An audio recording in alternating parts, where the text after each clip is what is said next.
김용현이 시국 상황과 관련하여 구체적으로 어떤 말 했는지 말씀해 주실 수 있습니까? 앞서서 말씀드렸는데 제가 11월 6일 보직된 이후에 그 여러 가지 유튜브 뭐 관련돼서 뭐 반국가 세력, 종북 세력 관련된 그런 부분들을 제가 주 1 내지에 많으면 뭐 3 내지 5 이런 부분들을 계속 받아서 시청했던 말씀을 아마 이미 알고 계실 겁니다.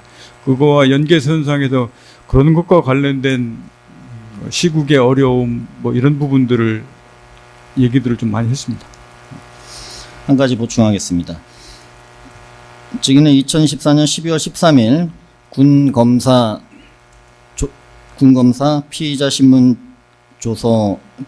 신문 당시에 김용현이 사회적으로 노동계, 언론계 이런 반국가 세력들 때문에 나라가 어려움이 있다 이런 얘기를 했었다고 했는데 사실대로 말씀하신 거예요? 예, 그게 저는 지금 그렇게 말씀하시는데 자세한 내용을 쭉 얘기를 안 해서 그런데 다 비슷한 맥락이었습니다. 반국가 세력, 종북 세력, 반국가 세력 여러 가지 얘기하면서 거의 노동계, 언론계 그런 내용들이 다 거기에 막 들어가면서 얘기를 했기 때문에 그런 들 때문에 여러 가지 뭐 시국도 어렵고 어려움이 있다 이런 부분들을 얘기했습니다. 다음 2024년 5월경 서울 강남에서 있었던 저녁 모임 관련해서 질문드리겠습니다. 예. 증인은 2024년 5월경 평일 저녁에 서울 강남에서 여인영, 이진우와 함께 식사한 사실 있습니까? 예, 있습니다. 증인 등 3명 외에 다른 참석자가 있었습니까? 없었습니다. 그 셋이 식사했습니다.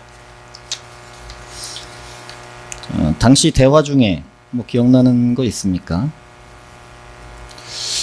일상적인 대화도 있었고 뭐 인사 관련된 대화도 있었고 비슷한 시점입니다. 다 뭐 시국 관련 이런 내용도 조금 있었고 주로 그런 류의 있었습니다. 대화가 있었습니다. 계엄이나 비상대권에 대한 대화도 있었습니까?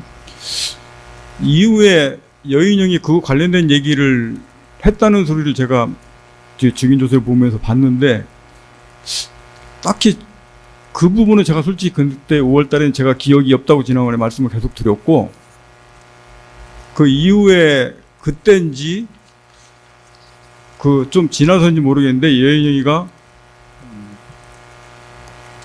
뭐 이게 계엄 관련돼서 뭐 무릎 꿇고 빌었다라는 내용들을 얘기를 저한테 했던 기억이 있습니다. 그래서 그게 그 이후에 통화했는지 그 당시 통화했는지는 잠깐 기억의 시점은 불분명한 게 있습니다.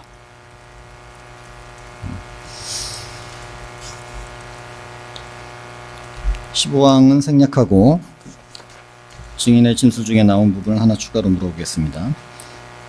여인영이 무릎을 꿇고 빌었다는 거는 누구한테 빌었다는 겁니까? 여인영이한테 들었습니다. 누구한테 무릎을 꿇고 빌었다는 그때 당시에는 겁니까? 지금 현재 윤석열 전 대통령입니다. 왜 빌었다는 겁니까? 계엄령 관련돼서 얘기를 해서 그거와 관련돼서 뭐 반대에 자기가 무릎을 꿇고 뭐 반대의 얘기를 했다 뭐 그런 식으로 제가 그때 저렇게 얘기했던 그 기억이 있습니다. 전화로 들었습니까? 아니면 제가 그 만나서 부분이 들었습니까? 방금 말씀드렸듯이 제가 지금까지는 전화로 들었던 걸로 기억을 하는데 그때 얘기했는지 전화로 들었는지 모르겠는데 시기는 그 언저리입니다. 근데 그 부분은 제가 수단은 정확하게 솔직히 잘 기억이 안 납니다. 들은 거는 분명히 맞습니다. 16항은 고쳐서 묻겠습니다. 그럼 2024년 5월경 서울 강남의 저녁 모임에서 증인과 여인영, 이진우는 계엄과 관련된 얘기는 하지 않았습니까? 그 기억은 지난번 진술할 때도 제가 그 기억이 분명하지 않다고 말씀을 드렸는데 그건 지금도 비슷합니다. 그때는 명확하게 제가 여인영이 했던 것들을 제가 그게 기억 속에는 이렇게 나지 않습니다. 그런데 그 무렵에 여인영으로부터 피고인이 계엄령 얘기를 해서 무릎을 꿇고 하지 말라는 취지로 빌었다라는 말을 들었다는 거네요. 예, 그렇습니다. 2024년 6월 17일경 삼청동 안가 저녁 모임 관련 질문 드리겠습니다. 증인은 2024년 6월 17일경 삼청동 안가에서 피고인과 김용현, 여인영, 이진우 그리고 당시 합동참모본부 차장 강호필과 함께 저녁 식사를 한 사실 있습니까? 예. 피고인 등 6명 외에 다른 참석자도 있었습니까? 그 테이블이 사각 테이블이었는데 말씀하신 그 인원들만 그 자리에 있었습니다. 나머지 위에는 뭐 서빙하시는 분들이 좀 있긴 있었는데 식사는 그렇게 했습니다. 어떤 경위로 만들어진 자리입니까? 주로 왜 집합을 해라 이런 식으로는 거의 얘기를 안 했고, 언제 뭐 어디로 와서 이렇게 해라 그런 얘기로 해서 전달받으면서 주로 참석을 했지, 그 모임의 성격에 대해서 사전에 설명을 듣고 그렇게 했던 기억은 없는 것 같습니다. 20항 생략하겠습니다. 여인영의 3 증거기록 순번 769번 1960쪽 추가 자소서 제시하겠습니다. 저쪽 한번 보시죠. 예. 당시 피고인과 김용현 당시 국방부 장관이 시국 상황에 관해 이야기를 한 사실이 있습니까? 예, 그 말씀에 관련된 그런 부분들을 계속 하시면 저 시국 관련된 얘기는 계속 있었기 때문에 제가 이렇게 얘기를 했습니다. 재판장님, 예, 아직 증거로 채택되지 않은 추가 자소서, 예, 자소서에 대해서는 지금 기각하신다는 말씀을 잠정적으로 결정을 내려주셨는데, 이 자소서를 제시하고 증인 신문하는 것은 적절치 않아서 이의를 제기하는 바입니다. 예, 알겠습니다. 제시에 대해서는 반대하신다는 입장이시죠? 네. 아직 검사도 증거 채택- 예. 검사도 한 말씀 드리겠습니다. 예. 이건 피고인이 작성한 서류입니다.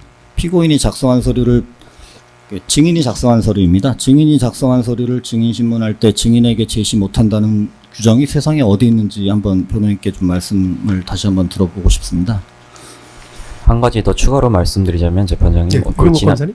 지난 기일에도 그 제시에 대해서는 그 제한 없이 허용을 해주신다는 취지로 재판장님께서도 말씀을 주셨습니다. 그래서 그 특검 측에서도 그 취지에 따라서 그 제시 자료를 준비를 했는데, 오늘 변호인께서 그 재판장님 지휘와 달리 말씀하시는 이유에 대해서 좀 의아할 뿐입니다.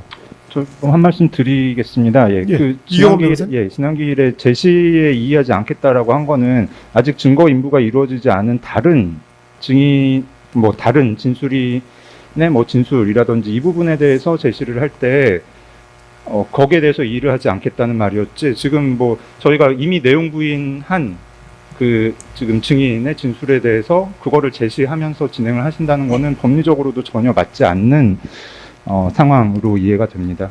알겠습니다. 예, 쌍방 말씀은 다 마지막으로 뭐 하시는 말씀? 아니, 그 어떤 근거로 본인이 작성한 서류를 본인에게 제시를 하지 못한다고 하시는지, 그건 법률적 근거를 좀 말씀하시면서 주장을 하셔야 되는 거 아니겠습니까? 어느 규정에 그런 규정이 있습니까? 좀 일단 형사소송 규칙과 형사소송법을 좀 한번 보여주시면서 말씀을 해보십시오. 예, 일단 기본적으로 지금 재판장님께서 일단 뭐 잠정적이라고 말씀하셨지만 어쨌든 기각을 하시겠다고 한 지금 자소서, 추가 자소서이기 때문에, 그렇다고 하면은 지금 현재 상태에서는 증거 능력이 부여되지 않았기 때문에 당연히 그 제시를 하는 것도 문제가 있지 않나라는 말씀을 드리는 겁니다. 뭐 저희가 나중에 뭐 그 아까 그 검사님께서도 뭐 그 부분에 아까 판례 말씀하시면서 추가로 의견을 개진해서 증거 능력을 부여받으시겠다라고 말씀하셨고, 저희도 거기에 대해서 의견서를 제출하시면은 더 추가로 저희 의견도 드리겠다라고 말씀을 드렸는데, 그 상황 자체가 지금 현재 이게 증거 능력이 부여되지 않았다는 것을 전제로